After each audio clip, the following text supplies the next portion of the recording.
Yo, what's up everyone? Today we're going to be diving into Jujutsu Shenanigans, one of the most popular battleground games on Roblox right now. With the game constantly dropping peak updates, we gotta ask the big question, who's going to be the next early access character? And today, we're going to be breaking that down. Now, before we jump in, make sure to hit that follow button if you're hyped for more Jujutsu Shenanigans content, and consider subscribing so you don't miss any breakdowns, the predictions, or future updates. Alright, let's get to the predictions. So first, let's look at every trend so far. Every early access character they've added has either been a super popular jujutsukaisen character or brings a new mechanic to Jujutsu Shenanigans.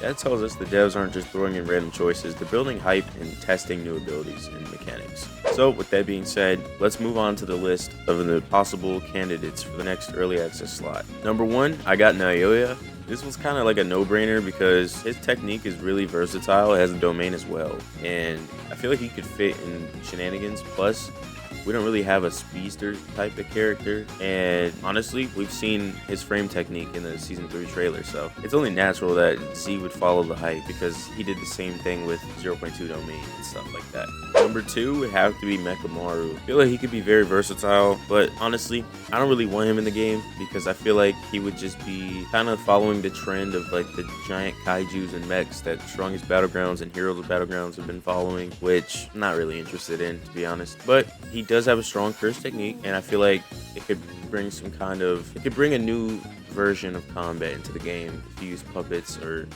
more zoning type of character, kind of more than Megami. Now, number 3 is probably a wild card here.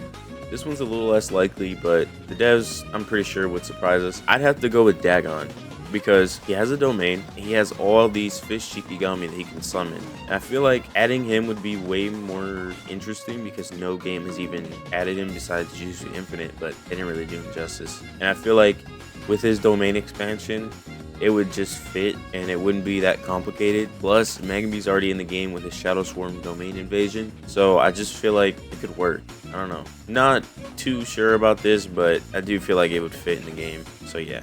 Now, why do I think that these characters are realistic? A couple reasons are popularity. The character choices are driven off of hype and, I guess, sales. The mechanics would expand the gameplay and make early access more profitable because you can get exclusive access to early updates before the characters go free to play. And a roadmap that I've been following is based on the update pattern.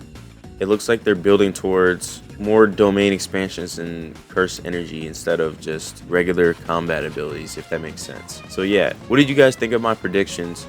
Did I miss something? Did I miss someone obvious? Do you agree with my picks? Drop your predictions in the comments below. I'm gonna check them out. If you enjoyed this video, hit that like button and don't forget to subscribe for more Jujutsu Shenanigans updates, gameplay, and breakdowns. Thanks for watching. I'll see you guys later. Peace out.